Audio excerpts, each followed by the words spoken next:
just coming out attentive and, just locked in on, like, some of the things. I think, for instance, yesterday, Giannis getting going early, just honing in on some of those possessions where it's blatant, like he's just going to put his head down, and us just being all locked in, me doing a better job guarding them defensively and not letting them, take one dribble and get to the basket, because then it puts so much pressure on our defense, and our guys can't get into those help positions, and then it trickles into their spot up threes and stuff like that. So it's just huge for us to just be more locked in and more aggressive on both ends of the floor first quarter.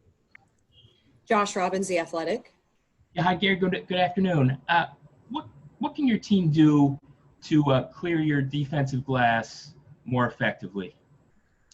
I think just everyone coming back. One end it's get back as fast as possible if you don't have a clear offensive rebound, and on the other end it's just a guy's got to be more locked in on coming back and helping someone. Maybe if your guy isn't going, trying to get in the right spots because they're so athletic and long that it's just one guy can't just box out one of their players, especially their 4 or 5. So just being a unit as far as like everyone crashing to make sure we're helping on the defensive glass.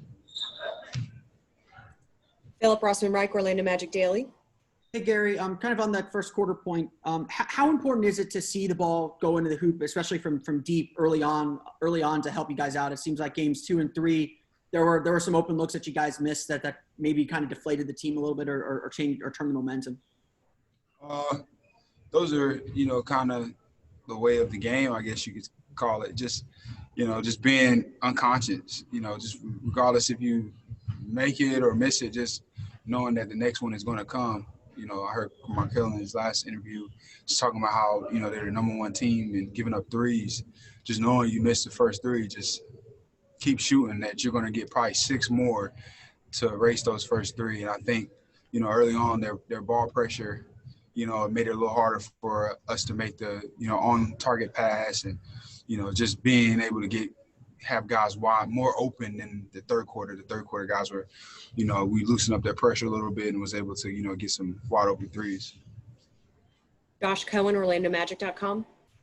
Hey, Gary, can you just touch on your team's confidence and spirit as you prepare for Game 4? We're all locked in.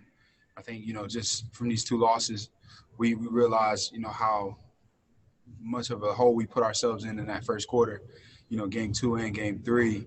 And, turn around to see third quarter and the beginning of the fourth, how close we are if we clean up some things in that first quarter. I think it's one of those things where as a unit we really, we're really still confident that we could turn this thing around. I think it's huge for us to be able to come have these film sessions to really see, like, how close we are to fixing certain things, to be, like, right there to where we're not fighting out of a hole come third quarter. Josh Robbins, The Athletic. Gary, what have you learned about the differences between playoff basketball and the regular season? The small adjustments that, individually and as a team that you have to make so fast, and in games things change. Their scheme from first game changed to second game, and then their scheme from second game changed to third. And some things that they did the second game, they didn't do last night. So now, and it was effective the second game. So now, you just be prepared third game. That's how fast things change. And just the physicality of just, knowing that, certain guys aren't going to get it going every night. You got to kind of take things away from guys early on so that their team camaraderie isn't just flowing. Roy Perry, Orlando Sentinel.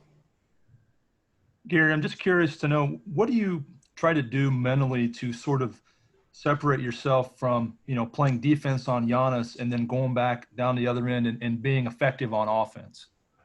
I think the first game was more so, I think one of the questions was seeing that first shot go in.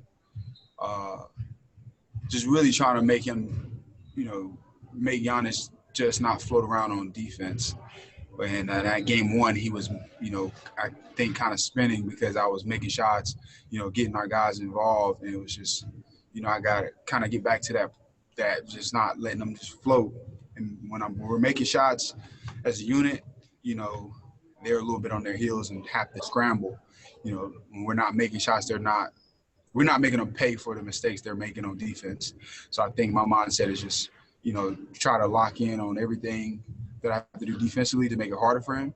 And then on offense, making it that much harder for him, to make sure, okay, Clark's made 2 threes, I got to get to him. And it's just not him just thinking offense and just trying to get his team going on the offensive end. Okay, last question here. Paul Casanova. Oh, sorry, 2 more. Paul Casanova. Yeah, hi. After 3 straight games against Giannis, kind of going off that last question, do you feel like you've seen something now after 3 games that might help you in the 4th game? Yeah, I do.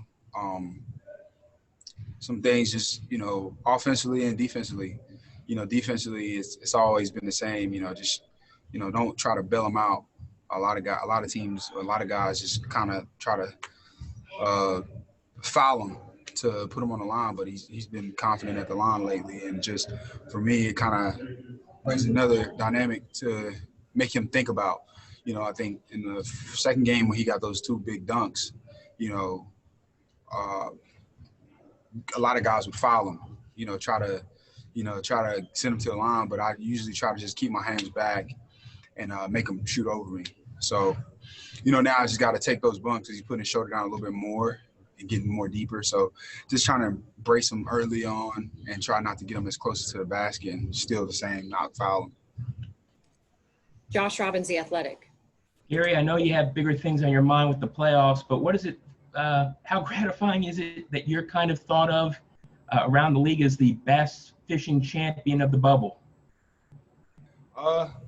It's pretty cool, I guess. Some guys are pretty good. I give TJ Lee from Indiana is pretty good, and Paul George is another guy that's pretty good.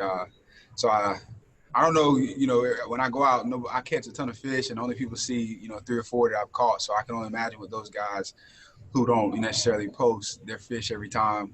Us fishermen that do it often we don't have to show that we caught 8, to tell the world. But so I don't know how good those 2 guys are, but I see TJ out there all the time, and I know Paul's history of how big he is into fishing. Thanks for your good humor on that. Oh, of course. Okay, any final questions for Gary? Okay, thank you.